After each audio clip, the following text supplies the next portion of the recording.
예, 반갑습니다. 예, 9월 27일 월요일 시사공감을 진행하도록 하겠습니다. 예, 지난 주말 잘 보내셨습니까? 예, 주말 사이에 또 이런저런 소식들이 많이 들어와 있습니다. 아, 지금 바로 직전 일요일 오후부터 뜨겁게 달구고 있는 뉴스가 곽상도 아들 관련 뉴스죠. 예, 그 이야기는 조금 뒤로 돌려놓고 먼저 지난 토요일 조금 해서 들어온 뉴스부터 먼저 한번 보겠습니다. 예, 코로나 확진자 3천 명을 넘었다는 소식입니다. 여러분 전체 흐름을 좀 보셨나요? 이 뉴스 관련해서. 예, 추석 연휴 방역 단계 조금 완화 조치가 있었죠. 6인, 8인 이렇게 하면서 그 방역 단계 완화 조치 이야기가 나오자 한 이틀 정도 뒤부터 갑자기 서서히 확진자 숫자가 높아지는 뉴스가 나오기 시작했습니다. 그죠? 그러다가 2천 명을 넘었다는 이야기에서부터 시작해서 2,500명을 넘었다 등등 하다가 이제 급기야 3천 명 이야기를 주말께 하고 있습니다. 추석 연휴 바로 뒤였죠. 예. 그러면서 일제히 언론들조차도 기사를 그렇게 뽑고 있습니다. 예상보다 큰 추석 후폭풍 이렇게 기사를 뽑고 있습니다. 예. 추석 연휴 소식과 더불어서 코로나 방역 소식과 더불어서 곧바로 또 확진자가 늘고 있다 이렇게 뉴스를 바람을 잡아서 이제 예상보다 큰 후폭풍 이렇게 이제 기사를 타이틀을 뽑고 있습니다. 예. 그러면서 더더욱 거기서 또 한 발 더 나가서 무슨 이야기를 하냐 하면 사상 첫 3천 명대 확진 이렇게 보고 있습니다. 3천 명대 확진 여러분 이미 우리가 1차 대유행 때도 들었던 소식입니다. 그죠? 검사자 수가 늘어나면 확진자 수도 늘어난다는 기본 공식 우리가 알고 있습니다. 그죠? 그러면서 또 거기에서 더 한 발 더 나가서 정부 예측도 빗나간 무서운 확산세 이러고 있습니다. 여러분은 어떻게 보셨나요? 이 소식 관련해서. 예, 물론 지금 이제 코로나 확진자가 예사롭지 않습니다. 더더구나 계절적 요인까지 이제 겹치고 있습니다. 이미 찬바람이 불 때 되면 이런 이야기를 했었고, 백신 접종률 이야기 계속 했었습니다. 그죠? 백신이 여전히 많은 문제를 낳고 있죠. 그러면서 지금 최근에 들어온 소식 어떤 게 있나요? 화이자 백신 공급이 되는데 유통기한이 거의 만료되어가는 유효기간이 만료되어가는 그런 백신이 막 들어와 있다는 거죠. 빨리 소비를 해야 되는데 지금 백신을 좀 기피 하는 바람이 다시 또 불고 있습니다. 여러분 아시다시피. 그죠? 백신 맞아 죽는 것보다는 차라리 그 코로나 걸려 죽는 게 오히려 낫겠다. 뭐 이런 형태로 역풍을 또 백신 역풍을 맞고 있습니다. 여러분 아시다시피. 자, 그러면서 지금 조심스럽게 그 이야기로 초점이 가버리면 곤란하니까 백신 이야기도 지금 문제가 있다는 정도 해놓고 그리고 여러분 아시다시피 코로나 이 지금 확진자가 쏟아지는데요. 여기에 지금 위드 코로나 이야기 일상으로의 복귀 이야기 또 계속 흘리고 있습니다. 계속 흘리고 있습니다. 그러면서 지금 나오고 있는 게 뭐라 그럽니까? 지금 여러분 보셨나요? 정경청장 며칠 전에 기자회견하는 거 보셨나요? 황금 연휴 앞두고 전국 대확산 조짐 이런 뉴스를 지금 이런 기자회견을 하고 있습니다. 2주간 모임을 자제해달라. 이미 많이 봤던 내용입니다. 어떻게 느끼시나요? 여러분들은 어떻게 느끼셨나요? 예, 정치 방역의 한 단면, 어떻게 소위 레토릭, 말을 엮어가는지, 스토리를 만들어가는지, 그 단면을 여실히 보여준 한 대목이 아닐까 싶어요. 이 정경 청장 기자회견할 때 앞에 팻말을 뭐라고 써놨습니까? 여러분 보셨나요, 혹시? 뭐라고 써놨습니까?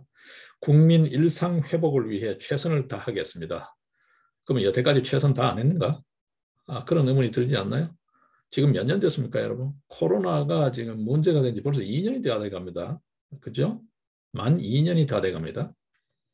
2019년 예, 12월경 그러니까 조금 빠른 외신 같은 경우는 10월경부터 이상하다 소식이 조금 나왔습니다. 여러분들 쭉 한번 기억을 더듬어 보시면 그리고 우리 사회의 뉴스로 본격적으로 조금 뉴스로 언급된 게 2019년 12월, 2020년 1월부터는 1월 중순 첫 조선족 입국자가 확진 판정을 받았다는 뉴스가 나오는데 이내 덮어져 버리고 그러다가 조금 나오면서 2월, 3월 들면서 신천지 사태로 이렇게 확 번졌죠.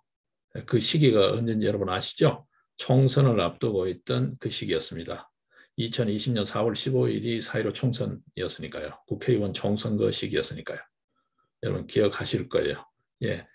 소위 그런 분위기를 몰아서 지금 현재 문제가 되고 있는 4.15 부정선거까지 개입하면서 소위 180석이라는 전대미문의 소위 사기극이 펼쳐지게 됐죠. 사기극이라 해도 과언이 아닐 것 같아요. 지금 현재 세 곳 재검표에서 쏟아진 무더기 부정 투표 증거물들만 미루어 보더라도 이거는 뭐 부정선거죠. 예, 전체 코로나가 정치 방역에 어떻게 기여하고 있는지 여러분 잘 기억하실 것 같아요. 예, 여기에 지금 일상 회복 이야기를 하고 있습니다. 아무런 이게 조금 심한 표현인가요? 별다른 준비가 되어 있지 않습니다. 아무런이 좀 심하다면 별다른으로 표현하겠습니다. 별다른 준비가 되어 있지 않습니다. 여러분 뭐가 준비되어 있나요? 병상수가 확보되어 있나요? 인력이 확보되어 있나요? 늘 하는 소리, 똑같은 소리 반복하고 예산이라고 또 추경이라고 편성해서 하는 것은 재난지원금 이야기밖에 하지 않았습니다. 이 일과성, 일회성 소비 지출밖에 하지 않았습니다. 어떤 생산적인 지출을 했나요? 어떤 대비를 했나요? 백신이 제때 공급이 됐나요? 백신 접종률이 충분하게 계획대로 진행이 됐나요? 11월이면 집단 면역 과연 가능할까요? 지금 여러분, 자, 이 지금 백신 접종률은 높아지고 있다는데 나오는 이야기는 확진자 수는 예측을 빗나갈 정도로 점점 늘고 있대요. 이게 뭘까요? 또 이제 개천절 지나면 숫자 줄일 거예요. 또 줄 거예요. 틀림없이. 여러분 한번 보십시오. 이제 곧 3월 9일 대선이 내년 3월 9일 대선이 있죠. 지금 뭐 대장동 게이트가 터져서 대선 뭐 보나 마나겠지만 또 이제 든든히 믿고 있는 부정선거 시스템이 또 자리잡고 있잖아요. 이거 우리 그 전에 단호하게 척결을 해야 될 문제입니다만 지금 이제 부정선거 관련해서도 국민들 인식도 여론도 상당히 많이 달라졌죠. 예, 이제 꾸준히 알려가는 작업을 하고 있습니다. 그죠? 이번 추석 연휴 때도 전국에 플래카드스가 진행이 됐죠. 플래카드가 붙고 이 부정선거를 알리는 작업이 적극적으로 이루어지고 있습니다. 이제 아마 전국 순회 토크 콘서트 형식으로 또 그다음에 부정선거 자료를 갤러리 형식으로 이렇게 알리는 작업을 좀 더 구체적으로 해나갈 것 같은데요. 지금 대법원이 어쨌든 간에 재검표 일정을 전면 보이콧하고 있는 그런 분위기입니다. 예. 지금 이후로 봐야죠. 약 125개, 127개 선거구에 선거 무효 소송이 걸려 있고 재검표 등등 증거보전 확인 절차를 진행해야죠. 그리고 비례대표 무효 소송이 걸려 있는데 그거 민주수법관 얼마 전에 주랭랑 치고 나서 지금 아무것도 진행되고 있지 않습니다. 그죠? 한 단년을 보게 되면 8월 10일 날 재검표 일정이 잡혀 있었던 청주 상당구 쪽이 10월 1일로 연기됐다가 내년 대선 이후로 미뤄져 버렸습니다. 특별한 이유도 없어요. 거기는 이제 뭐 굳이 이유를 찾자면 그 사이에 정정선 위원 참모죠. 선거 관리 직원의 부정이 드러나서 선거법 위반으로 당선 무효가 확정됐다는 것밖에 없습니다. 당선 무효하고 뭐죠? 선거법을 위반해서 본인 책임 범위 내에 있는 그런 요인을 기책 사유로 인해서 당선이 무효로 된 거하고 선거에 부정이 있어가지고 이 부분을 밝혀야 된다는 거하고는 전혀 별개입니다. 전혀 별개인데 어차피 재선거 할 것 이런 이야기입니다. 이게 지금 일부에서는 그런 의심을 해요. 지금 현재 막 표를 통째로 인쇄해 넣어도 안 되니까 인쇄했다 소리가 나오니까 그거라도 모면하자 이래서 내년도 재선거용 투표지를 확보할 때 뭐 스페어 용지를 확보해가 그걸 다시 한 번 더 통과리 하겠다는 거냐? 뭐 일부에서는 그런 의심도 합니다. 여러분, 그죠? 자, 이야기가 너무 많이 갔죠. 자, 다시 이 코로나 사태로 넘어옵니다. 이건 추석 때 풀어주는 척 하면서 풀어줬더니만 뭐 이렇게 뭐 확산되고 있다 뭐 이런 식의 이제 소위 이유 아닌 이유, 핑계 아닌 핑계를 찾아서 구실 아닌 구실을 찾아서 소위 개천절 연휴 10월 황금 연휴라고 이야기하는 그 황금 연휴 때의 집회 시위, 부정선거 관련 등등등 여러 요인들이 많았습니다. 가장 핫 이슈는 부정선거죠. 예. 이거를 지금 또 원천 봉쇄해 보겠다라는 걸로 지금 정치 방역에 저의를 드러내는 게 아닌가 그렇게 의심들 하고 있죠. 이게 지금 지난 주말께 들어온 코로나 관련 소식의 가장 큰 중요한 부분으로 보여집니다. 여러분 보시기에 어떻습니까? 여러분 보시기는 어떻습니까? 예. 지금 우리 잘 봐야 됩니다, 여러분. 지금 확진자가 계속 늘어나고 있는데 지금 뭐라고 되어 있습니까? 일상으로의 복귀, 일상 회복. 이제 지금 이제 국민 여론이 폭발할 지경에 와 있으니까 자영업 사태 등등 해서 자영업자가 극단적 선택하는 등 사태가 예사롭지 않죠, 여러분. 이거 지금 말이죠. 국민의힘이 야당이 야당 같지 않아서 지금 이러고 있지. 예전 같으면 벌써 뒤집어졌습니다, 여러분. 그죠? YSDJ 같은 정치력 있는 정치 지도자만 있었어도 이거 벌써 뒤집어졌어요, 여러분 아시다시피. 지금 그나마 그 황교안 후보가 대중 정치인으로서는 조금 그동안 약했습니다, 그죠? 카리스마나 모든 부분에서 이제 조금씩 대중 정치인의 모습을 면모로 갖춰가고 있는데요. 뭐 그래도 뭐 예전 YS 이런 류에 비해서는 턱없이 못 미치죠. 이게 예전 같으면 리더십이 그죠? 예전 같으면 벌써 난리 났습니다. 뭐가 준비되어 있나요, 여러분? 지금 보십시오. 경증 환자들 재택 치료 이거를 전국적으로 확대하겠다 소리 하잖아요. 이게 달리 표현하면 병상이 없다는 거예요. 수용할 시설이 없다는 거예요, 여러분. 인력이 안 된다는 거예요. 지금 최근 들어서 보건연대나 등등 해가지고 지금 계속해서 웅성웅성거리고 집단 행동이 나오고 있잖아요. 반발이 나오고 있잖아요. 그러니까 지금 인력 계획도 내놓고 발표를 못하는 거예요. 이게 지금 뭐 얼마나 오래됐습니까? 지금 현장에서 애쓰고 있는 특히 간호 인력들 엄청나게 혹사를 당하고 있잖아요. 예. 아무런 대책도 어떤 의미에서 안 돼 있다. 별다른 뚜렷한 대책도 없다. 그 많은 예산 어디다 썼냐? 어디다 썼냐? 선거 때마다 돈 뿌리는 거. 예. 소위 말해서 금권 살포 밖에 더 했냐? 돈 살포 밖에 더 했냐? 이게 뭐 생산적인데 쓰이는 게 뭐 있냐는 거죠. 예. 이런데 지금 말만 뭐 위드 코로나 일상으로의 복귀 글쎄요. 제가 일전에도 다룰 때 그런 이야기했습니다만 코로나 사태에 대한 책임을 국민에게 은근슬쩍 떠넘기는 이런 짓을 지금 계속하고 있는 거죠. 이거 예의주시해야 된다 생각을 합니다. 저는 뭐 좀 표현이 그렇습니다만 꼼수짓 만발이다. 꼼수작태 만발이다. 꼼수 만발의 한 단면을 본다. 정치 방역, 사기 방역의 한 단면이다. 그렇게 봅니다. 지금 보십시오. 여러분 한번 보십시오. 일상 회복을 위해 최선을 다하겠다 그러면서 뭐 되어 있는 게 없어요. 한번 보십시오. 재택 치료를 전국적으로 확대한다. 이게 일상으로 회복인가요? 지금 이게 이미 일본에서 우리가 좀 반면 교사를 삼아야 되는데 일본 같은 경우에 이게 실패한 겁니다. 그죠? 네. 자, 지금 이 준비가 안 되어 있습니다. 치료제, 좀 먹는 치료제 준비되어 있나요? 여러분, 백신은 둘째 치고. 지금 그런 문제들이 있습니다. 우리 봐야 될 것 같아요. 예. 자, 그러면서 이제 유통기한이 거의 마감되거나 유통기한이 임박해서 들어온 백신 이야기.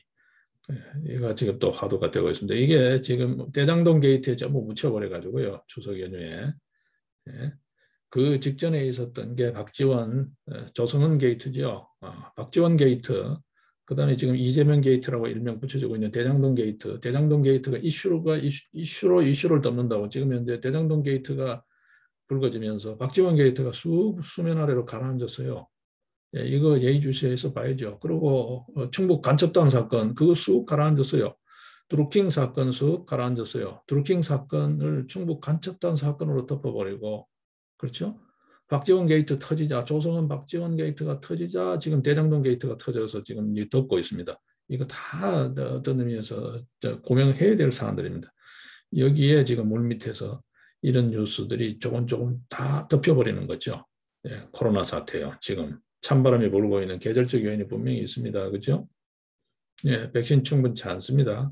또 백신 저항감 예사롭지 않습니다. 여기에 또 백신이라는 거 들어온 게 그나마 예, 여기저기 원조 받고 한 게 유통기한이 다 돼서 들어온다는 거잖아요. 그중에서도 국민들이 가장 그래도 좀 맞고 싶어 하는, 굳이 맞겠다면 뭘 맞겠냐 하면 화이자 모더나라고 하는 그 백신이 제일 많다는 거예요. 유통기한 임박해서 들어오는 게. 예. 자, 이거 지금 어떻게 되는 문제냐라는 거죠, 여러분. 여러분은 어떻게 생각하시나요? 네, 여러분은 어떻게 생각하시나요? 이게 토요일경에 주로 피크에 이르렀던 뉴스들입니다. 예, 먼저 토요일부터 보고 조금 시선을 돌려야 되지 않을까 싶어서 토요일자부터 주말에 있었던 뉴스에 우리가 흘려버릴 수 있는 부분을 봤습니다. 물론 이 코로나 관련 이야기는 지금 이제 9월 27일이니까요. 8, 9, 10월 1일, 2일, 3일 요 이제 소위 말해서 황금 연휴죠. 10월 들면서부터 개천절로 대변되는 요 지금 집회 관련해서 지금 봉쇄하겠다는 여론전이죠, 일종의. 연막 전술이죠. 미리부터 말을 흘리면서 분위기를 잡는 이런 못된 짓을 지금 하고 있습니다. 진정성이 얼마나 있냐는 거죠. 진정성이 얼마나 있냐. 먹는 치료제 얼마나 확보했냐는 거죠. 코로나 먹는 치료제 벌써 이야기 나왔었습니다. 얼마나 확보되고 있냐는 거죠. 지금 최근 들어서는 또 붙이는 백신 이야기 나옵니다. 이 붙이는 백신 이야기에서는 이 방에서 할 이야기가 많아요. 방에서 화이자 쪽에 말이죠. 화이자 쪽과 이야기가 화이자 쪽에서 먼저 저희가 왔었고 방 쪽에서 화이자와 전자약 관련해서 이야기를 했는데 화이자가 어느 날 갑자기 지금 현재 계속 이 부분을 뒤로 말을 피하고 있어요. 좀 어떤 의미에서. 예. 그러면서 지금 그러자 그 와중에 다른 쪽에서 지금 붙이는 백신 이야기 나옵니다. 이거 네. 방화 쪽에서 미리 제안해둔 내용들 중에 하나입니다. 그렇다고 뭐 주요 정보가 누설되거나 그런 부분은 없는데요. 예. 이야기되던 언저리의 이야기와 유사한 그런 기술입니다. 이 부분은 조금 뒤로 돌려서 또 말씀을 드리겠습니다. 이게 지금 방화트랙에서 우리가 쓰고 있습니다. 아웃도어 용품 형태로 가볍게 쓰고 있고 본격 핵심 내용은 아직 쓰고 있지 않은 부분이다. 일부 이렇게 조금 원용해서 쓰는 가볍게 쓰고 있는 부분은 있습니다만 네, 이 전자약 관련해서 이야기를 좀 드리겠습니다. 이 전자약 분야는 방화가 세계 최초로 특허를 갖고 있고 원천 기술을 갖고 있는 분야입니다. 예, 앞으로 점점점 여러분들 실생활에 더 가까이 다가가면서 보시게 될 텐데요. 예, 이 관련해서 이야기는 뒤로 좀 돌려서 하겠습니다. 자, 그 다음에 주말 사이에 법원에 유의미한 결정들이 한두 개 있었어요. 이제 여러분 아시다시피 법원에서는 판결이라는 게 있고 결정이라는 게 있고 뭐 등등 여러 가지가 있습니다. 그렇죠? 근데 결정입니다.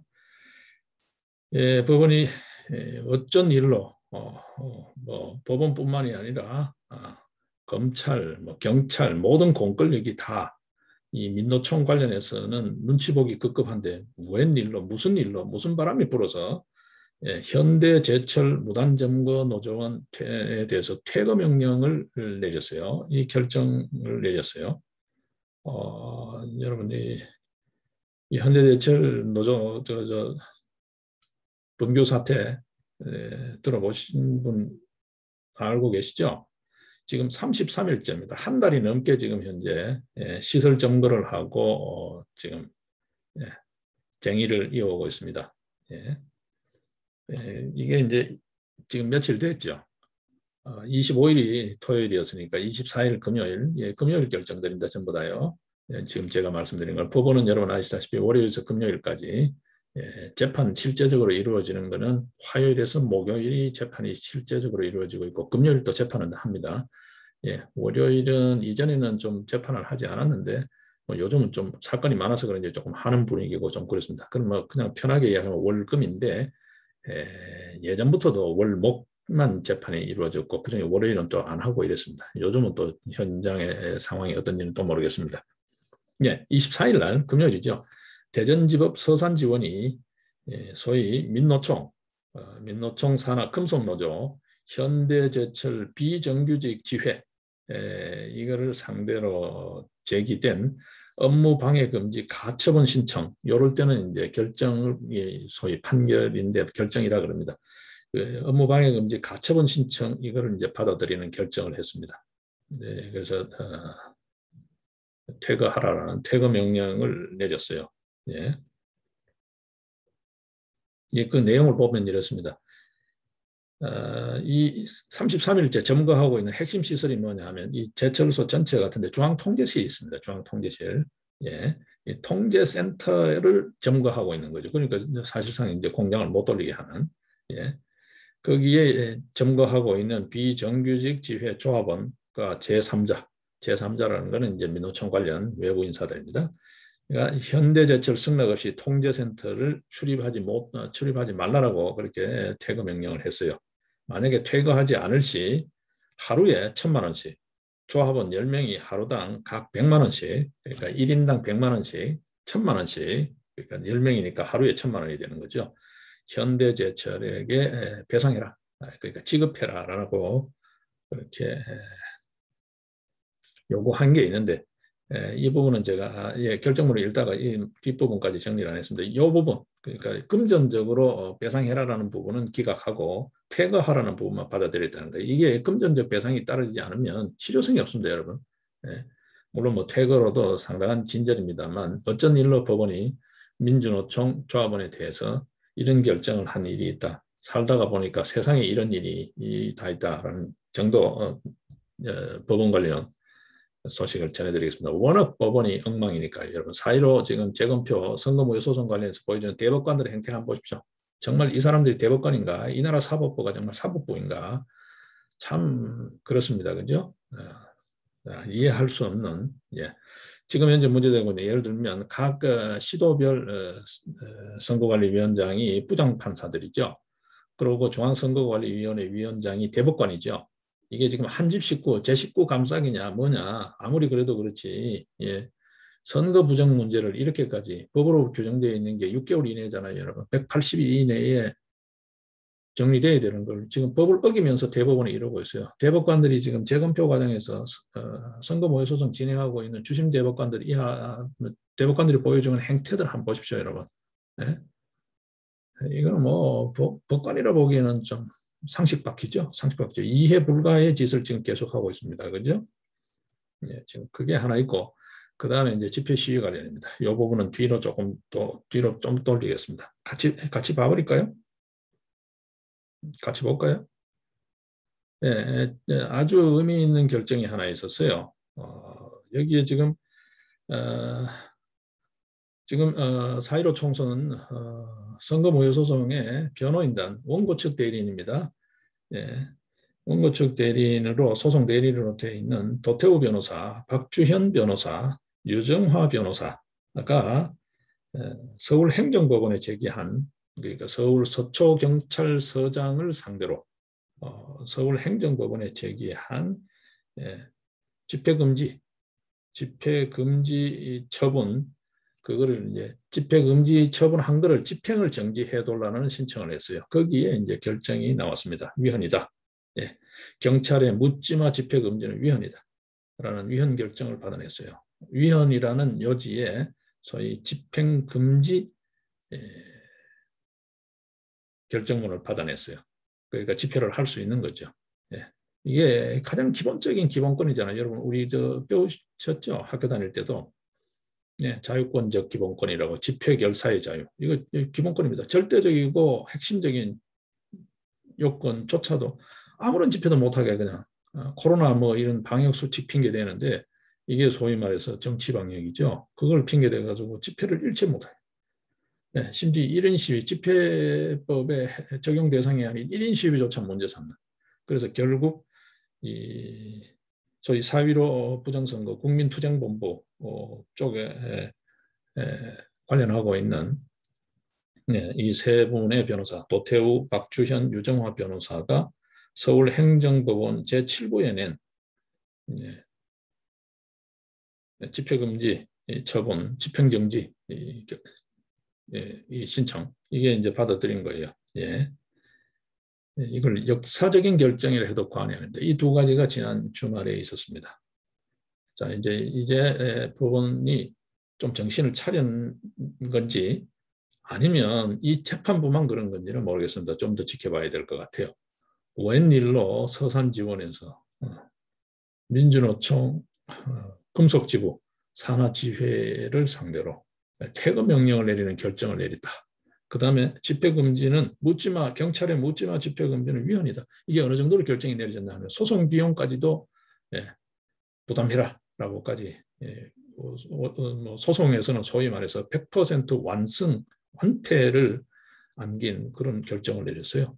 서울행정법원 제7부입니다. 여러분 기억해 두셔야 됩니다. 이 역사적인 결정입니다. 예, 이게 경찰이 일방적으로 5개 집회를 금지해 오던 그런 관행에 제동이 걸리는 그런 역사적인 결정이 있었습니다. 이 와중에 지금 정은경이가 이런 기자회견을 한 거예요. 토요일 날. 2주간 물론 뭐 지금 조금 머뭇거린 기색은 보이죠. 2주간 외부 활동을 자제해달라. 지금 이러고 있습니다. 한번 보죠. 경과를 한번 보죠. 지금 얼마나 잘 하고 있는지 한번 보죠. 자, 여기 지금 이렇게 이야기 나온 김에 조금 더 이야기를 가면요. 지금까지 언론들이 쉬쉬하고 있지만 이제 생각 있는 언론들이 조금 더 나서기 시작하고 있습니다. 많이 전진하고 있습니다. 자, 대국민 홍보전도 점점점 더 적극성을 더해가고 있고 그렇습니다. 전면화하고 있습니다. 이 4.15 총선은 명백한 불법 선거를 해도 과언이 아닙니다. 이 지금 뭐 100%는 아니에요. 왜냐하면 아직 증거 확정 절차, 소위 감정 절차가 남아 있고요. 아직 판결이 나지 않았거든요. 진행 중에 지금 증거 확인 절차 중에 지금 부분이 저러고 있는 거예요. 지금 이제 막 도망가는 거예요. 맨 처음 인천 연수울 6월 18일 열었을 때는 뭐 설마 이런 정도 대충 좀 듣고 가렸는데 그때 천대엽 대법관이 주심이었잖아요. 얼른부탁했는데 그러고 그 다음에 좀 더 지켜보자 대법관들도 입에서도 좀 더 지켜보자 그랬는데 8월 23일 양산을을 까니까 투표함을 까니까 열자면 난리가 난 거죠. 그렇죠? 난리가 난 거죠. 그 인천 연수원에서도 지금 대법원에서 법원 사진사가 찍은 증거가 있으니까 뭐 찍을 필요 없다 일어나놓고 그걸 또 없앴다 등등 여러 가지 증거 훼손 또는 인멸에 관련된 이야기도 있잖아요. 자, 그랬는데 양산을을 까니까 이게 장난이 아니죠. 자, 그랬어요. 그때는 소위 조재현 대법관이 주심이었습니다. 말썽이 많았죠. 자, 그러자 바로 일주일 뒤 8월 30일 날 그 중간에 있었던 8월 10일 거를 지금 뒤로 미뤘었는데 앞서 말씀드린 대로 청주 상당 그게 지금 10월 1일로 미뤄졌다가 내년 재선거 이후에 보자, 대통령 선거 이후에 보자 이런 식으로 지금 이제 공문을 빼고 있는 거고요. 그 다음에 8월 30일 날이 있었어요. 영등포 올이었죠. 어떻게 됐습니까? 뒤집어졌죠, 여러분. 뒤집어졌죠. 네. 거기서는 이제 한 사람, 대표 변호사, 그러니까 박주현 변호사만 사진을 찍으라 했는데 다 확보했어요. 그러면서 옵션을 걸었어요. 대부분이. 이거 있을 수 없는 건데 일단 옵션을 걸었어요. 지금 현재는 신사적인 게임을 하고 있는 거예요. 옵션 걸었으니까 지금 자제하고 있는 거예요. 근데 대부분이 계속 저런 식으로 나오면 이 계속 지킬 필요가 있냐는 거지. 이제 예를 들면 깔 수도 있습니다. 그 당시 사진 찍은 거. 아직은 룰을 지켜주고 있어요. 존중해주고 있다고요. 뭐라고 했냐 하면 증거는 찍되 이거를 이제 공개를 못한다. 뭐 그러다가 더 나가가지고 뭐라고 했냐면 뭐 소송 수행에 무슨 뭐를 자료로 쓸 수 없다 뭐 그런 것까지 걸렸다는 건데 그건 제가 정확하게 모르겠습니다. 있을 수 없는 지금 짓을 대부분이 하고 있는 거예요. 그 조재현 대법관 지금 뭐 일부 대법관들 고소고발 당했습니다. 그죠? 자 여기 언론들 한번 보십시오. 국민의힘 대선 후보 경선 토론을 지금 하고 있는데 그 후보 토론에서 황교안 후보가 그러잖아요. 어떤 형태로 인터뷰를 하고 이야기를 해도 이렇게까지 기사를 안 쓰는 거는 자기가 지금까지 겪어본 일이 처음이라는 거예요. 그 양반이 국무총리도 하고 법무부 장관도 하고 그죠? 심지어 대통령 권한 대행도 했어요. 그런 사람이 이야기를 아무리 해도 기사를 안 쓴다는 거예요. 언론이 무슨 바람이 불었는지. 그래서 이거는 안 쓸 수 없을 거다라고 해서 그 뭐 쓰든 말든 어쨌든 간에 국민 상대로 토론회를 중계방송을 하잖아요. 어쨌든. 맨 처음 TV조선 뭐 등등 해서 하고 있죠. 그 자리에서 판넬까지 준비해 와가지고 구체적으로 다 증거를 제시하면서 이건 부정선거다라고 알리는 작업을 하고 있죠. 언론 안 써줘도 지금 토론회장 남아있는 것만 하더라도 내가 충분히 알릴 수 있다고 열심히 하는 거죠. 지금 이제 본인 이야기를 들어보면 끝까지 정의를 위해서 투쟁하겠다. 이거 간단히 하고 말지 않는다는 거죠. 자기는 그래도 통진당을 21세기에 전 세계에 한번 여러분 정당사에 한번 보십시오. 예, 전 세계 사법 역사에 한번 보십시오. 21세기에 통진당이라는 정당을 위헌 정당 결정을 헌법재판소로부터 끌어낸 정도의 사람이 나다. 그리고 내가 그래도 선거사법을 가장 오랫동안 현직에서 다룬 뭐 최고의 전문가라 해도 과언이 아닌 선거사법, 간첩 이런 거를 잡는 공안통 검사 아니었나 내가. 그 이야기를 합니다. 내가 보통 렉이 아니다라는 거. 내 전력이 말해준다. 경력이. 통진당을 위헌 정당으로 그렇게 해산시킨 내가 본인이다. 이 부정선거 언론 너 이런 식으로 계속 하더라도 못할 것 같지만 나는 해낸다라는 그 강력한 투지를 불타오르고 있잖아요. 지금 여기에 최근에 몇몇 언론인들이 참 그래도 양심적인 언론인들이 있습니다. 그죠? 여러 했던 권순활 전 동아일보 논설위원, 여러분 지금 현재는 홀로 나와서 독립언론 권순활 TV라는 독립언론을 하고 있습니다. 유튜브 권순활 TV 채널 관심 있으신 분들은 한번 가보시기 바랍니다. 지금 이 시절에 참 몇 안 되는 이 4.15 부정선거 중심 우리 사회의 이 부분, 룰에 관계되는 부분, 소위 자유민주적 기본 질서에 관계되는 부분을 언론이 너무 다루지 않으니까. 바로 직전에는 펜앤마이크 부사장으로 있었죠. 거기서도 지금 정규제 주필부터 해서 뚝 버티니까 뭔가 좀 안 맞았던 것 같아요. 제가 봤을 때 뭐 다른 사정이 있는지 저는 모르겠습니다. 그냥 제 혼자 짐작해 봤을 때는 등등해서 뭐 소위 말해서 좀 생각이 안 맞고 하니까 따로 나와서 그냥 본격적으로 그걸 집중적으로 다루시는 것 같아요. 이 권순활 논설위원 지금 이제는 또 이제 권순활 TV의 주필이라고 합니다. 예, 권순활 주필 논설위원회 최근 그 유튜브를 보게 되면 또 다른 소식을 통해서 보게 되면 몇몇 분이 또 나서고 있어요. 이분하고 같이 주일 특파원을 도쿄 특파원을 했던 그 당시 문화일보 특파원이었다고 하는데 이신우 위원, 이신우 지금 현 문화일보 논설 고문입니다. 이신우 논설 고문이 황교안의 주장 호소에 나도 동참한다 이제 선언을 했어요. 현직 언론인은 진짜 이제 이렇게 이제 언론인이 동참하고 있습니다. 예. 그다음에 이제 뭐 차기환 변호사, 판사 출신 변호사라고 하는데 이분 또한 황교안이 대중 정치인으로 거듭나고 있다. 이거는 분명히 의미 있는 변신이고 개인적으로도 뭐 어떤 의미에서 지지한다는 거죠. 예, 그다음에 이제 김방현 중앙일보 대전 총국장 이분은 오래전부터도 그 이야기를 했어요. 이거 좀 투표 아무리 잘하면 뭐하냐. 개표를 엉터리로 그러니까 그게 사실은 부정선거죠. 개표를 조작해버리면 다 끝이다. 예. 이 투표지 분류기라고 하지만 이게 사실 전자개표기 아니냐. 그 당시 대전 관할에서요. 대전 총국, 중앙일보 대전 총국 관할에서 이게 문제가 많았던가 봐요. 부여 투표지가 뭐 서울 쓰레기 소각장에서 나오고 뭐 그런 사건들도 있었잖아요. 예. 투표지 분류기가 1번이 2번으로 가버리고 뭐 또 그래가 문제가 많다 그래가 다시 돌리니까 뭐 또 거꾸로 되고 막 이래서 그 당시 소위 개표 요원으로 참석. 개표 요원은 여러분 현직 교사들이 가장 많습니다. 여러분 보시면 그리고 투개표장도 학교 시설을 가장 많이 이용하죠. 투표소 이런 데 보면 일선 학교들을 많이 이용하잖아요. 개표도 역시 마찬가지고 그렇죠. 예, 교육 공무원들이 많이 참여하는데 그 4.15 총선 개표 당시에 개표 요원으로 참여했던 그 공무원들이 이거 뭐 이런 개표가 다 있냐. 기계 희한하다. 그죠? 예를 들면 1번 민주당 찍은 표는 다 통과되는데 2번 찍은 표만 다 기계에 자꾸 걸린다는 거예요. 그런데 겨우 그래가지고 이제 기계 다 통과시키고 나면 1번으로 가야 될 게 2번으로 가야 될 표가 1번으로 가 있다든지 그러니까 다시 집어넣으면 표가 완전히 거꾸로 된다든지 이거 도대체 믿을 수가 없다. 뭐 희한한 개표기다. 이렇게까지 현장에서 조롱 섞인 이야기가 나왔다는 거예요. 그래도 그거 막 밀어붙여 버리자는 거죠.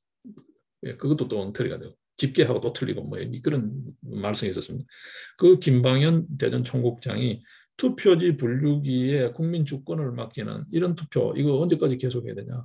그러니까 사실 부정선거라는 거죠. 부정선거다. 4.15 총선 전체적인 부정선거다. 지금 그것뿐만 아닙니다. 지금 재검표 현장에서 나온 거는 통과리까지요. 제일 참 재미있는 신조어가 그거 아니에요. 중앙선관위 투표지가 왜 이렇게 빳빳하냐. 접은 흔적이 하나도 없다. 원래 이게 여러분 투표할 때도 기표하고 난 다음에 여러분들 한 번을 접든 두 번을 접든 투표함에 집어넣잖아요. 그러니까 가서 보게 되면 개표지 보셨나요? 그걸 다 펴니다. 한 장 한 장 다 펴가지고 다시 이제 찍은 번호 순대로 또 분류해서 낱장 헤아려 가지고 그렇게 하죠. 그죠? 근데 투표지 분류기에 넣으려면 이걸 펴가지고 넣어야 된다고요.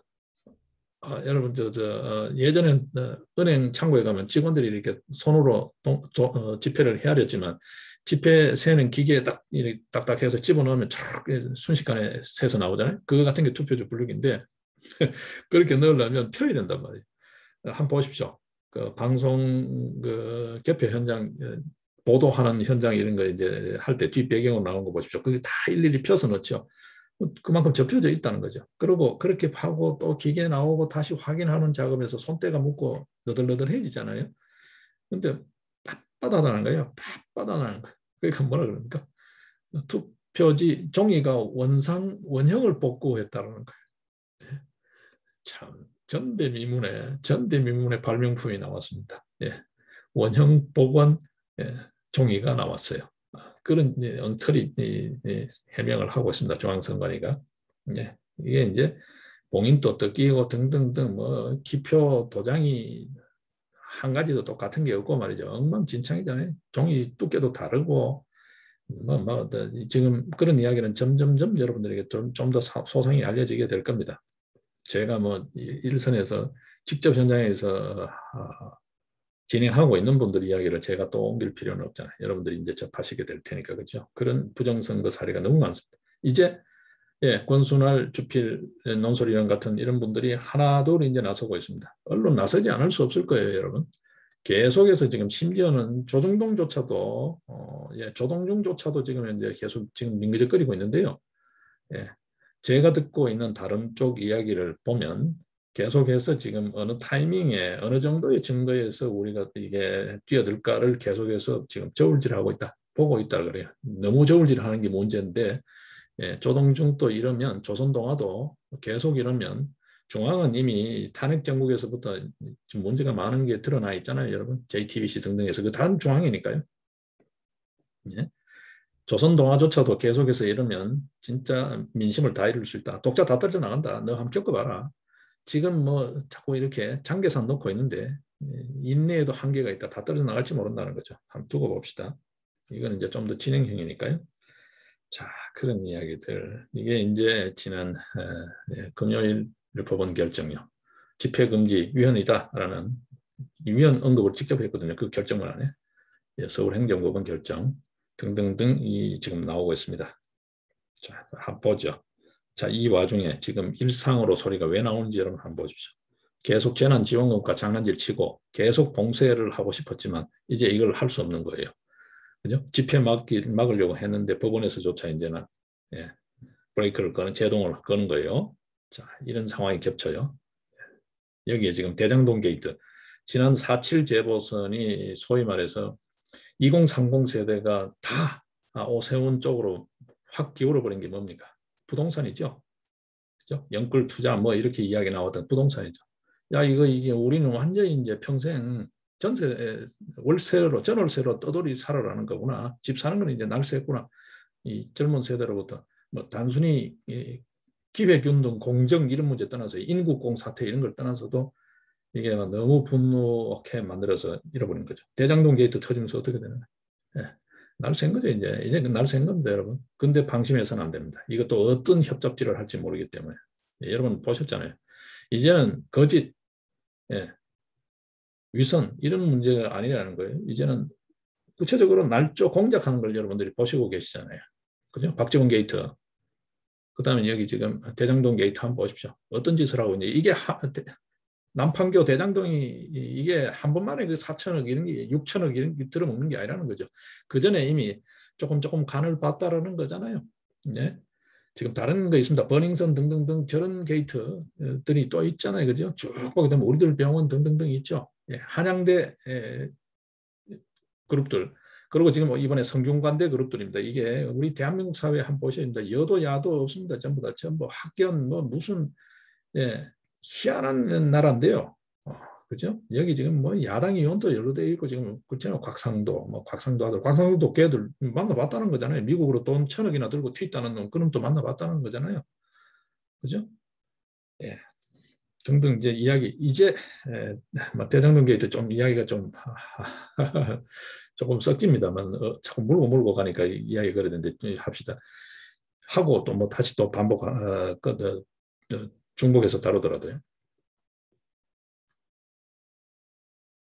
예. 이게 지금 뭐 간단한 문제가 아니잖아요. 여러분 한번 보십시오. 예? 이제 반환점을 돌았다고 보시면 됩니다.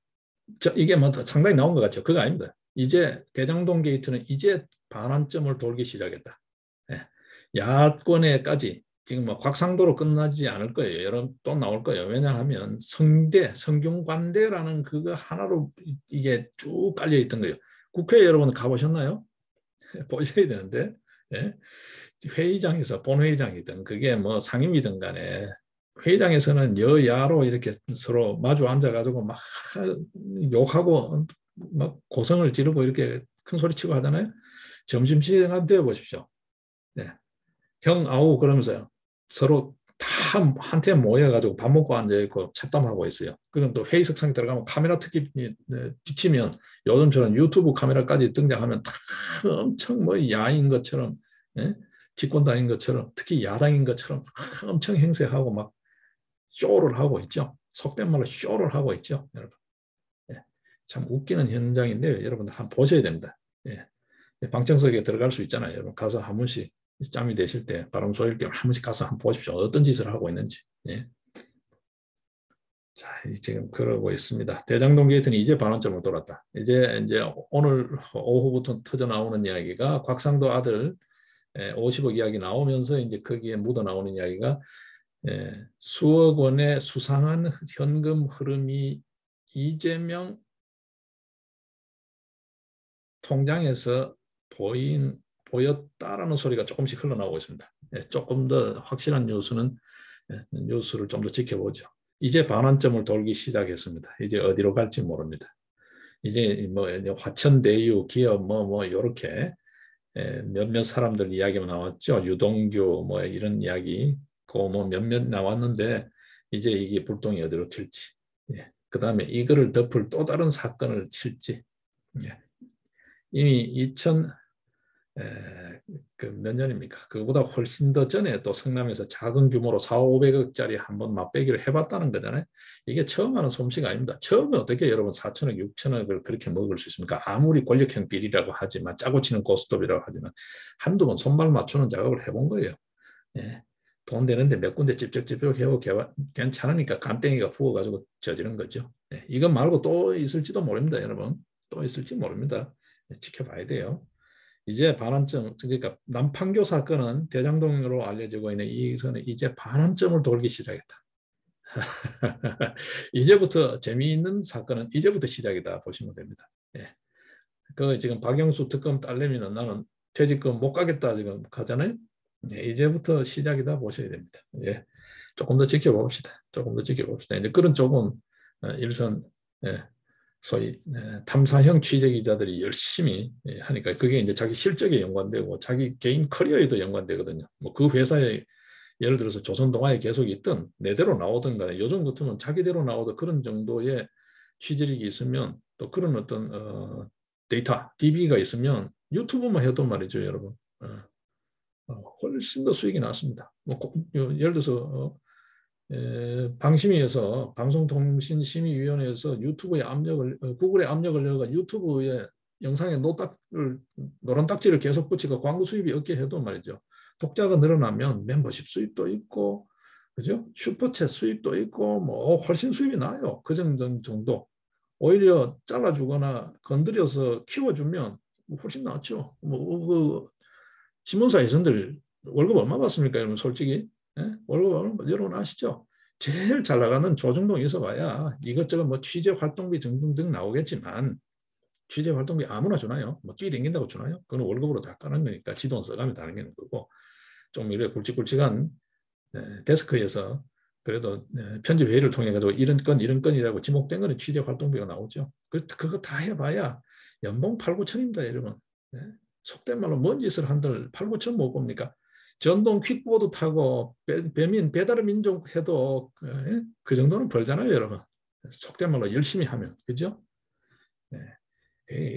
그게 이제 조선 정도고요. 나머지 주요 일간지들 조선동아중앙 뭐 예를 들면 그런 주류 메이저급들 빼고 나면 월급 먹고 사는 게 아니에요. 그 드나드는 기관들 출입 기자들에게 추석 같으면 추석 떡값이 내려오죠. 지금 그 다 나가는 거거든요. 여러분들 잘 모르시죠? 예. 소소한 공공기관까지, 그 다음에 기업까지요. 다 그런 그게 일정 정도의 부패, 그것도 부패죠. 뭐 어떤 비리죠. 뭐 부패까지는 아니더라도 다 그렇게 형 아우 다 읽혀 있습니다, 여러분. 그래서 그래 줬는데도 입맛대로 기사 안 써주고 삐딱하게 쓴다고 출입 기자 없애고 노무현 때부터 그렇게 해온 거잖아요. 지금 이제 언론 재갈법까지 간 겁니다, 그죠? 이제 뭐 최근 들어서 보니까 뭐 국제 언론 단체에서 노골적으로 떼어놓고 비판을 하고 하니까 이거 뭐 국제기관에서도 이야기하니까 여태 몰랐나요? 문제 이걸 뭐라 그럽니까? 이거 국제기관에서도 국제사회에서도 좀 말썽이 많다라고 하니까 다시 한번 검토해봐야 되는 게 여태 몰랐나요? 많이 알고 그지 대놓고는 지금 이제 슬그머니 또 이제 그런 소리 흘리면서 또 언론을 좀 이렇게 달래려고 하겠죠. 되나요 이제? 보죠. 뭐 어쨌든 그런 비리들이 많습니다. 그러니까 예를 들어서 언론 기자들 회사에서 월급 예를 들어서 200 받으면 여기저기 드나드는 기관에서 인사치레로 받는 수금이 제법 짭짤해요. 그래서 이 말하면 또 언론인들 발끈하려나요? 그게 현실입니다. 저도 신문사를 해봤고요. 지금 이제 다시 그동안 휴관해뒀다가 다시 복관하려고 하고 있어요. 예, 저도 신문사를 해본 사람입니다. 기자들을 데리고 있어 본 사람입니다. 출입 기자가 어떤 혜택을 그때하고 지금하고 시절은 좀 바뀌었겠지만 다시 이제 기자들 현장에 내보내보면 좀 더 자세한 소식을 알겠죠. 그런 이야기는 좀 더 현장 가면 이야기는 나중으로 조금 말을 아끼겠습니다. 그렇습니다, 여러분. 그렇습니다. 신문사들 회사는 적자잖아요. 그래도 신문 계속 찍잖아요. 국고 보조금 나오고 등등등 다 나옵니다. 정부, 공공기관, 기업들, 광고 다 나옵니다. 그 예전에는 그랬죠. 막 겁박 쓰고 이상한 기사 쓰고 이래가지고 그 돈 뜯어내고 하면 그걸 사이비 기자 뭐 이런 소리 했는데요. 그래 따지면 어느 놈이 사이비인지를 모르겠어요. 그 정도로 하고 나중에 좀 더 보겠습니다. 지금은 그게 주요 쟁점이 아니고 대장동 게이트까지 이야기가 좀 하다가 보니 미끄러졌는데 이제 대장동 게이트는 반환점을 돌기 시작했다. 그런 정도만 이해하시면 될 것 같아요. 제가 갖고 있는 그런 어떤 시사 감각으로는 그렇습니다. 이제 반환점을 돌기 시작했다. 이제 초반전 워밍업 끝나고 이제 본 게임으로 이제 슬슬슬 이제 원펀치 펀치 교환을 해보고 맞아 보니까 저거 맞을 만하다. 뭐 좀 조금 세네 뭐 이런 식의 이제 맞는 요령이 생겼다. 이제 본 게임이 시작된다. 본 게임이 시작된다.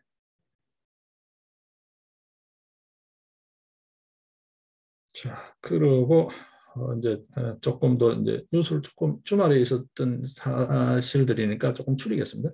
자, 이제 금리 이야기는 제가 일전에도 말씀드렸죠. 에, 지금 미국 연준요, 연방준비제도 이사회의 동향을 봤을 때 금리 인상은 이거는 뭐 기정사실이다. 그리고 좀 더 당겨질 수 있다 이야기했었죠. 이게 우리 사회에 미칠 영향을 보게 되면 이런 이야기가 나옵니다. 이 동아 쪽에서 나온 기사입니다만 주말 동안에 기준금리 아시죠? 한국은행에서 정하잖아요. 기준금리라는 것은 한국은행이 시중은행에 돈을 줄 때 금리입니다. 그죠? 그리고 시중은행이 다시 민간에게 또는 제2금융권으로 이렇게 하는 게 이제 소위 우리가 알고 있는 금리고, 그죠? 기준금리가 0.2%가 오르게 되면 가계 부채들이 지금 많잖아요. 엄청 많잖아요. 이게 시한폭탄이잖아요. 국가 부채도 많지만 이 가계 부채에 대한 이자 부담이요. 이자만 어느 정도 부담이 늘어나냐 하면 기준금리 0.25%를 올리면 가계의 이자 부담이 5조 8천억 5조 8천억이 이자 부담으로 가계에 떨어집니다. 그러니까 이 금리가 심각하죠. 이 미국의 금리가 기준금리가 왜 문제가 되냐? 미국의 기준금리가 곧 우리나라 은행들이 보면요, 장기 자금들은 상당 부분을 외부에서 조달해 옵니다. 그러니까 막 편하게 얘기하면 미국의 기준금리가 올리면 미국의 시중은행들이 금리를 올릴 거잖아요. 그 시중은행 중에서도 우리나라로 치면 산업은행, 옛날 같으면 장기신용은행 이런 장기은행이 지금 국민은행하고 그 뭡니까? IMF 사태 때 통폐합을 해버렸습니다만 지금 국민은행이 그런 기능을 못하죠. 국민은행은 서민금융이고요. 소위 기관금융이 있습니다. 기업체나 이런 데 해주는 요즘은 그걸 어디서 하는지 모르겠습니다. 수출입은행 예를 들면 그런 쪽이죠. 수출입 회사나 이런 쪽에 지원하는 그게 이제 굵직굵직한 기관인데 그런 은행들이 다시 이제 서민금융기관에 국내에서도 그렇게 서로 간에 이렇게 돈을 주고받는 돈놀이하는 구조가 있거든요. 근데 미국의 금리가 오르면 우리나라들이 그런 어떤 소위 국책은행, 기관은행들이 거기에서 돈을 빌려온단 말이에요. 예, 달러화 예를 들면 빌려온단 말이에요. 그 금리가 오르죠. 그러면 빌려오는 금리가 오르면 연차적으로 다 오르겠죠. 이게 이제 그렇게 발생하는 이자까지 보시면 됩니다. 그래서 우리 한국은행 기준금리가 0.25% 오르게 되면 가계의 이자 부담이 5조 8천억이 늘어나 버린다. 그게 뭐 금리 0.5% 올렸다. 뭐 요즘은 0.25%씩 올리는 게 이게 공식이 되어 있는데 0.5% 올렸다. 그럼 10조가 가계부채 부담이 되는 거예요. 이자 부담만. 뭐 원금은 둘째치고요. 이게 간단한 문제가 아닙니다. 자, 이 와중에 추석 연휴 기간 동안에 모든 활동이 사회 활동이 다 문 닫고 없었잖아요. 그 기간에도 집값은 오르고 계속 올랐다는 거예요. 전세금도 계속 올랐다는 거예요. 그 연휴 기간에도. 예. 예. 이게 뭐냐 하면 내 집 마련에 대한 불안감 때문에 추석도 곱게 모시는 거예요. 예. 코로나 둘째 치고라도. 예. 근데 그 시기에도 계속해서 어떤 면에서 수요가 많아지니까 예. 전세값은 계속 오르는 거예요. 집값도 계속 오르고 예. 이거 지금 계속 이러고 있다라는 겁니다. 예.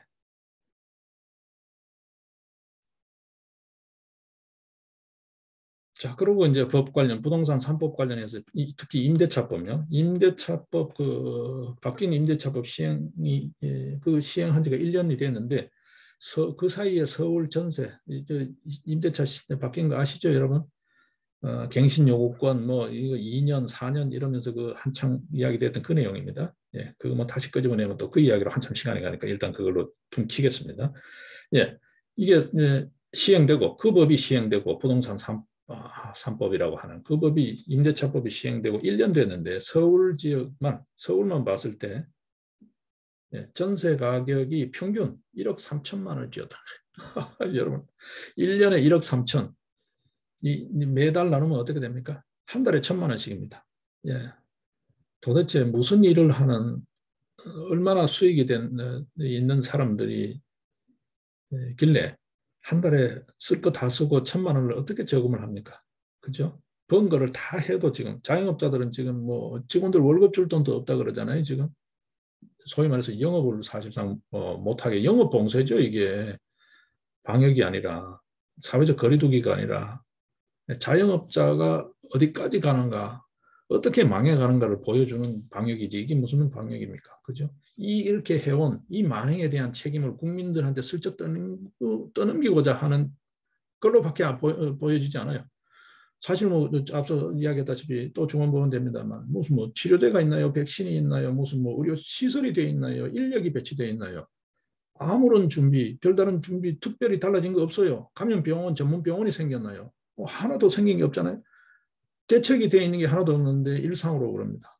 지금 보시다시피 뭐 확진자는 속출하고 있는데 백신 맞았다는 백신 뭐 접종률은 높아졌다 그러는데 확진자는 더 나오고 있잖아요, 여러분. 자, 이 판국에 뭘요? 그죠? 뭘요? 예. 전세가가 그새 평균 1억 3천이 올랐어요. 이건 약과입니다, 여러분. 약과입니다. 예. 자, 지금 이제 이 잠재 위험이 아니고 현실화된 위험이라 해도 과언이 아니에요. 한국경제 쪽에서 하는 이야기를 보면 그 이야기를 합니다. 이게 TV조선에도 얼마 전에 보도가 됐죠. 요새 KBS보다 TV조선 더 많이 보죠. JTBC 이제 완전히 속된 말로 맛이 가버렸잖아요. 채널 A 아니면 TV조선인데 TV조선에서도 이 보도를 했네요. 자영업자와 청년들, 청년들 지금 보게 되면 취업 안 되죠. 뭐 지금 뭐 그렇잖아요. 네. 그렇다고 집세 뭐 자기 쓸 생활비 안 들어가는 거 아니잖아요. 그러니까 자영업자 제일 큰 문제가 자영업자. 그 딸린 식구들까지 하면 1,000만이 넘습니다. 자영업자. 그다음에 청년요. 이 청년층이 얼마나 됩니까? 네. 약 300에서 500만까지 잡습니다. 근데 청년층, 청년. 그다음에 한계 기업요. 이제 버티다 이제 한계까지 온 거. 네, 이제 사실상 기업 활동이 정상적으로 안 된 지는 오래됐지만 그래도 버티다 뭐 기계 부속 뜯어 팔아가지고라도 버틸 수 있는 데까지 버틴 그런 한계 기업의 빚 부채가 이제는 한국 경제에 시한폭탄이 되어 있다. 이게 바로 현실이 되어 있습니다. 자영업자 현실. 그러니까 극단적 선택을 막 하잖아요. 청년들 이제 폭발 일보 직전입니다. 여기 지금 대장동 게이트 터지고 곽상도 아들 터지면 가만히 있나요?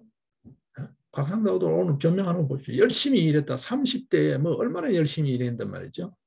예? 그래서 여러분 보시기에 어떠신가요? 저는 지금 나이 60이 넘었지만 예? 지금 이 나이에도 하루 최소 18시간 이상 일합니다.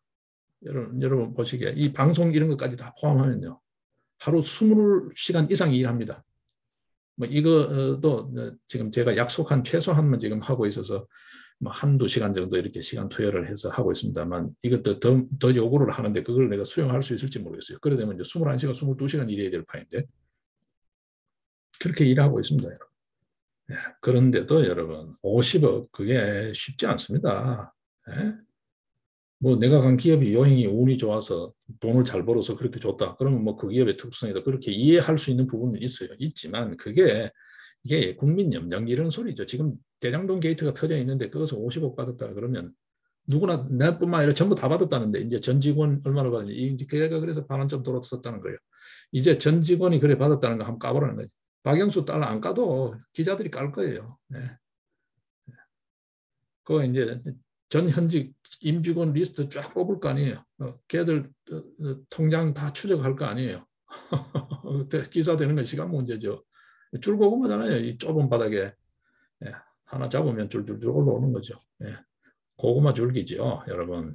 그뭐눈 가리고 아웅이지 오래 못 갑니다. 자, 이제 그럼 박영수 딸 뉴스 퇴직금 뉴스가 이제 뭐 이래저래 하다가 어디선가 이제 예를 들면 이제 불거져 나와요. 아니면 그 비슷한 뉴스가 터져 나와요. 그러다 보면 쭉쭉쭉 터져 나오겠죠.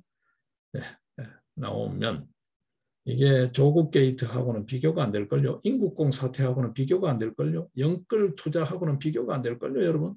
예, 여기 지금 집값, 전세값 계속 오르고 세금 계속 지금 이러고 있습니다. 그죠? 자, 이게 우리 경제의 뇌관 시한폭탄일 뿐만이 아니라 우리 사회의 시한폭탄일 수 있다. 예. 우리가 학교 다닐 때 역사 시간에 배웠던 삼정문란 보다가 지금 세제가 뭐 결코 더 낫다, 더 뭐 거기 비해서 좀 더 낫다라고 이야기할 수 있나요, 여러분? 지금 세법이 누더기가 되어 있잖아요, 여러분. 부동산 관련뿐만이 아니라 세법 자체가 지금 전부 누더기가 되어 있잖아요. 한번 보십시오. 여러분 관심 있는 부분만 어느 한 부분만 들춰서 한번 보십시오. 그걸 봐서 모르시겠거든. 종합민원실에다가 국세청 민원실에 한번 문의를 해보십시오. 그 문의하는 담당관조차도 우물쭈물해요. 오죽하면 여러분 부동산 세법 관련해서는 세금 관련을 자기 생업으로 삼는 세무사도 모르겠다 그러잖아요. 오히려 의뢰인한테 왜 이렇게 처리했냐라고 항의가 들어오고 경우에 따라서는 오히려 자기가 일을 잘못 처리하는 바람에 손해를 봤다고 손해배상 청구가 들어 소송이 걸릴 수도 있으니까 기피한다 그러잖아요. 딴 데 가라고. 서로 딴 데 가라고. 부동산 전문 세무사가 그렇게 많지 않아요. 한때는 뭐 부동산이 돈 된다 싶어서 부동산 전문 세무사를 표방한 사람들이 있었는데 낭패를 본 게 한두 개가 아니거든요. 다들 깊이. 그 정도로 세법이 지금 누더기입니다, 여러분. 누더기입니다. 이게 지금 전세값, 집값 오르는 것뿐만 아니라 양도소득세, 무슨 종합소득세 등등 걸치는 거예요. 범재산세 관련해서 세법이 누더기입니다. 자, 여기에 지금 청년들이 그나마 그래도 뭐 주식, 동학개미 뭐 이러면서 한때 뉴스 보셨죠? 주식 거기 또 우르르 몰려갔다가 그나마 또 그랬는데 삼성전자조차도 뭐 10만 원 뜨고 이러다가 주당 10만 원 그러다가 지금 7만 원대로 미끄러져 있으니까 그것도 재미가 없어. 그러니까 지금 뭐 비트코인 뭐 암호화폐 그러니까 끌로 또 갔어요. 근데 코인 거래소가 지금 어떻게 돼 있습니까? 줄 폐쇄. 이거 뭐 도산이 아닙니다. 줄 폐쇄가 현실화되고 있다는 거죠. 예. 37곳이 영업을 종료해버렸다. 이거 지금 어떻게 됩니까? 빅4로 그러면 시장은 그렇게 재편되었다고 하는데 빅4로 재편되었다고 하는데 이제 투자자 피해가 있는 거죠. 업소가 문을 닫으면 거기 업소에다가 소위 거래하던 투자자들은 전부 다 공중에 떠버리는 거니까. 예? 이 투자자 투자 원금은 회수가 됐는지 등등 이게 그죠. 이 관련해서 지금 법도 제대로 없어요. 코인 거래소 법도 제대로 없어요. 암호화폐는 여러분. 이거 완전 이거 완전히 소위 옛날식으로 하게 되면 암달러 시장이나 다 마찬가지잖아요. 예, 이거 지금 정부에서 제대로 국회에서 제대로 법안도 정부에서 제대로 행정 감독도 안 되고 있는 사각지대입니다. 여기에 지금 투자자들이 또 가 있을 거라고요. 특히 젊은 친구들 예, 분명히 여기 있을 거라고요. 이 문 닫는 37곳 이 투자 피해자들 투자자들 피해는 어떻게 할 거냐는 거예요. 여러분. 예? 어떻게 할 거냐는 거예요. 자, 이 정도가 지난 주말 동안에 들어온 뉴스들입니다. 여기에 이제 국제 뉴스로 가면 흥다 사태 여러분 그건 뭐 불씨로 남아 있습니다. 흥다 큰 소리 쳤지만 예, 심지어는 지금 그런 이야기 하잖아요. 임금 체불 거기에 딸린 달러 채권 이자 이런 것도 임금 체불은 둘째치고 달러 채권 이자도 지금 못 냈다는 거잖아요. 중국 정부는 파산에 대비해라는 지시가 떨어졌다고 그러는데 이게 헝다뿐만이 아닙니다. 헝다는 순수하게 경영이 지금 문제가 있는 것도 많죠. 부동산 뭐 이래서 막 이렇게 차입 경영하고 했던 그런 문제가 있습니다. 근본적으로. 그것뿐만이 아니고 중국 내에 독특한 그 사정들이 또 있습니다. 예, 그 부분 약간 이걸 맞아 해야 되나요? 자꾸 뒤로 넘길 시간도 없습니다. 지금 시간이 많이 됐는데. 예. 지금 중국에서 불고 있는 정풍운동 여러분 아시죠? 이게 21세기형 문화대혁명입니다. 21세기 문화대혁명인데 이 중국에 있는 사람들조차도 지식인들이 정말 섬뜩하다 그러죠. 섬뜩하다 그럽니다. 예, 섬뜩하다 그럽니다. 예. 지금 경제, 교육, 문화계 어디 딸 거 없습니다. 지금 현재 흥다, 뭐 알리바바 이런 건 이제 경제 쪽으로 우리가 뉴스를 들어서 알잖아요. 마윈의 핀테크 투자도 지금 제동 열려 있잖아요. 핀테크 투자도. 그다음에 이 지금 흥다 우리가 뉴스로 듣는 게 있고요. 이뿐만 아니라 교육계, 문화계 등등등 사회 전반에 규제가 굉장히 강도 높습니다. 이 규제라는 게 참 재밌는데요. 시진핑식 길들이기라는 거잖아요. 예. 지난 2018년인가요? 중국 소위 헌법이 개정됐잖아요. 예. 연임 규정을 없애버렸습니다. 시진핑이 종신 집권할 수 있는 길을 열어놓은 거예요. 예, 이제 3기 집권의 시진핑이 할 공산이 상당히 높다는 거죠. 정적 다수청이 해버렸으니까. 원래는 중국이 등소병 시절부터 암묵적으로 2번 하고는 그러니까 10년이죠. 5년 주기로 2번 하고는 다음으로 넘겨주는 게 공식이 되어 있었습니다. 근데 이게 지금 시진핑이가 이걸 그 조항을 없애버렸다는 거잖아요. 그런 저희가 있는 거죠. 소위 문화대혁명을 연상케 한다. 그 당시 홍위병 역할을 샤오펀홍이라고 합니다. 샤오펀홍 중국 발음 샤오펀홍이 대신 맡은 게 아니냐라는 이야기 나오고 있어요. 여러분 이게 이제 중국의 현재의 상황입니다. 뭐 홍콩 뭐 관련해서 보안법 사태 이런 거 보셨죠? 예, 그 비슷한 게 중국 본토 내에서도 중국이라는 표현이 좀 그렇죠. 중국 중화인민공화국이니까 중공이 맞죠. 약자로 쓰면 이게 갑자기 중국으로 둔한되는데 그건 아니고 중공이 맞죠. 정식 명칭은 중화인민공화국이니까 그죠. 중화민국 이게 중국이죠. 중화민국은 대만입니다. 지금 현재. 예. 여전히 중화민국 헌법이 살아있어요. 중화민국 수도는 난징으로 되어 있잖아요. 예. 네, 지금 2021년형 정풍운동, 뭐 우리말로 하면 정풍운동입니다. 교육계에도 불고 있고 문화계에도 불고 있다 정도로만 이 소식은 나중에 또 한번 또 뉴스가 될 거예요. 지금 흥다가 당장 뜨거운 감자가 되어 있는데 흥다뿐만이 아니고 줄줄이 지금 줄 서 있다고 보시면 됩니다. 줄줄이 대기해 있습니다. 예. 방송 연예계 뭐 이런 문화계부터 해서 쭉 줄 서 있습니다. 예. 관련된 소식이 계속 들을 것 같아요. 소위 말해서 맹목적 애국주의, 이건 쇼비니즘이라고 우리가 한때 표현하기도 했었죠. 이거를 내세우는 소위 소분홍, 한자 표현을 하게 되면 작을 소자에 가로분자에 붉을 홍자, 소분홍인데 샤오펀홍, 예, 샤오펀홍이 이제 홍위병 옛날 문화혁명 당시 홍위병이라는 문구를 대신하고 있다고 보시면 됩니다. 우리 한국 사회의 이 문재인 정부가 들어서면서 첫 스타트가 뭐였습니까?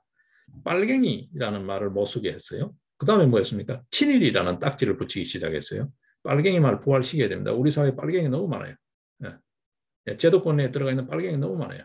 예, 이 빨갱이 척결해야 됩니다. 예. 친일뿐만이 아니라 친중 매국분자들, 이 반동 매국분자들에 대한 그 이야기도 우리가 공식화해야 돼요. 자꾸 뭐 이렇게 말을 하면 쟤들이 그러거든요. 정말 지 스스로 꾸린 놈들이 그거를 과감하게 내놓고 하면 오히려 그 말에 위축되는 정상적인 사람이 위축되고 있으면 빨갱이죠. 예. 지금 한국 사회는 곳곳에 빨갱이들이 너무 많아서 말이죠. 예. 이게 지금 우리 사회 빨갱이 숙청하는 작업 해야 됩니다. 빨갱이 색출해야 돼요. 이게 이제 빨치산하고 말이 좀 연계된 거잖아요. 우리가 나중에 그 이야기를 또 합시다. 샤오펀홍, 샤오펀홍. 이게 참 중국 앞으로 이게 중국 몰락을 앞당길 거예요. 네. 지금 이제 외부적으로 보면 아프가니스탄이 탈리반 정권으로 넘어갔잖아요. 네. 위구르 신장 사태 간단히 않습니다, 여러분. 중국이 여전히 이제 열심히 이제 탈리반 정부에 돈 갖다 바치고 뭐 구워 삼고 하겠죠. 그렇지만 글쎄요. 위구르는 이제 거의 그거는 또 시간 문제다. 시간 문제다. 자, 그러면 지금 티베트 쪽도 여러분 티베트에도 역학관계가 복잡합니다. 인도에 망명정부가 있잖아요. 달라이라마 중심으로 온건파고요. 실제 그 티베트 망명정부 내에는 강온으로 보게 되면 강경파가 훨씬 더 파워풀합니다. 예, 심지어 그 망명정부 내에서도 달라이라마 저거 너무 오래 산 빨리 좀 죽었으면 좋겠다 이런 세력들도 있어요. 예, 티베트 아직 모릅니다. 예, 또 어떻게 될지 모릅니다. 자, 뭐 그건 너무 이야기가 많이 나갔습니다. 자, 그러고 지금 문제되고 있는 여러분들 들어도 염장 질리는 곽상도 아들 이야기, 문준용 이야기, 문재인 아들 문준용 이야기, 곽상도 아들 곽병채 이야기. 예. 곽병채가 뭐라 그랬습니까? 곽병채 이야기해도 됩니다. 언론에 지금 곽병채라고 실명으로 거론이 되고 있잖아요. 그렇죠? 뭐 제가 직접 거론하면 그러나요? 야, 그러면 뭐 광모 씨로 하겠습니다. 뭐라고 그랬습니까? 본인이 해명한 말이라고 기사화되어 있는 내용을 보겠습니다. 예. 예. 나는 오징어 게임 속에 말일 뿐이다. 쪼릴 뿐이다. 쪼릴 뿐이다. 라고 하니까 뭐 야권의 이야기는 네가 이정재냐 뭐 등등등 여러 가지 이야기 나오는데 그 빼고 나가서 한번 보겠습니다. 저는 너무나 치밀하게 설계된 오징어 게임 속 말일 뿐이다. 제가 입사한 시점에 화천대유는 모든 세팅이 끝나 있었다. 성과급과 위로금을 이렇게 많이 책정받은 것은 회사가 엄청나게 많은 수익을 올리게 된 것에 따른 것이다. 그게 수익을 올렸나요? 그걸 수익이라고 해도 되나요? 여러분 아시다시피 6천원? 네? 이미 뉴스를 많이 들으셨을 테니까. 회사가 엄청나게 많은 수익을 올리게 된 것에 따른 것이다. 그 지가 열심히 일했다는 말을 이렇게 하고 있어요. 한 번은 운전하던 중에 또 한 번은 회사에서 쓰러져서 회사 동료가 병원으로 옮기기도 했다. 일 열심히 하고 인정받고 몸 상해서 돈 많이 번 거다. 이거는 반대파뿐만이 아니라 상당수 열심히 일하고 있는 대부분의 열심히 일하는 사람들 또 그다음에 일하고 싶어도 일자리가 없는 사람들로부터 이거는 지금 이 생각이 있는 건지 없는 건지 그죠? 참 문제입니다. 이거 문제입니다. 그죠? 이런 소리를 하고 있다는 거. 이제 반환점을 돌기 시작했다는 정도만 제가 말씀을 드리겠습니다. 자, 그러자 이제 뭐 탈당하고 제명하는 이야기 나오자 뭐 탈당하고 그런 이야기 있죠. 김만배하고 남욱이를 내가 한두 번 만난 적은 있지만 화천대유 옆에도 간 적이 없다라고 해명 또는 변명하고 있는 곽상도 그 이야기. 그러자 또 불똥 지한테 띠까봐서 박영수 전 특검 화천대유에 근무했다는 딸 퇴직금이 얼마인지 나는 모른다. 말하지 않겠다. 뭐 이렇게 이야기하는 그 이야기. 그 다음에 이제 이미 제가 앞서 좀 언급을 했습니다만 이놈들이 이게 처음이 아니라는 거. 2013년 위례 신도시 관련해서 또 해 먹었을 공사이 크다라는 거죠. 자, 이 이야기는 벌써 며칠 전에 제가 한번 언급을 해드렸습니다. 그죠? 김태우 수사관 지금 현재 윤석열 캠프에 들어가 있죠. 예전 중앙지검 수사관으로 했던 지금 공익제보센터인가요? 그 센터를 운영하고 있는 김태우 수사관 양심선언하고 했던 그 지금 성과들이 사실로 드러나고 있죠. 바로 직전 주말께 김은경 전 환경부 장관 블랙리스트 그 김태우 수사관이 터뜨린 건이잖아요. 공익제보라는 말 우리 사회에 완전히 유행어가 되게 만든 2년 2심에서도 2년 실형을 받았습니다. 그죠? 이제 그 김태우 수사관이 이미 좀 이야기를 한 게 있습니다. 이전에도 한 건 했다. 위례 신도시 건. 자, 이제 위례 신도시 강남 송파죠. 송파 잠실하고 성남하고를 같이 엮어가지고 무슨 뭐 위례 신도시 하면서 위례 프로젝트를 했잖아요.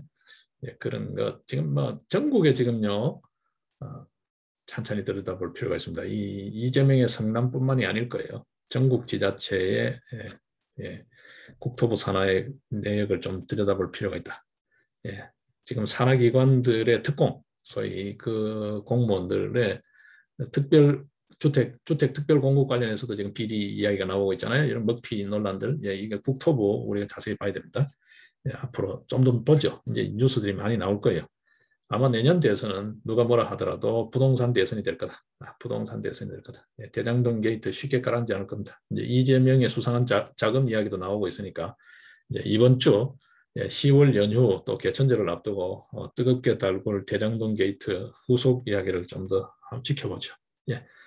오늘 주말을 지나고 매주 초 되면 조금 약간 어수선합니다. 밀린 소식들이 많아서 오늘 시사공감 진행은 이쯤 정리를 하겠습니다. 좀 더 정리된 내용이 있으면 또 여러분들에게 경우에 따라서는 임시로 그렇게 또 짬이 되면 전해드리도록 하겠습니다. 이번 한 주 자 이제 9월도 막바지입니다. 이제 10월을 보고 있습니다. 주변 잘 좀 추스리시고 이번 한 주도 건강하게 씩씩하게 화이팅 하셨으면 좋겠습니다. 고맙습니다.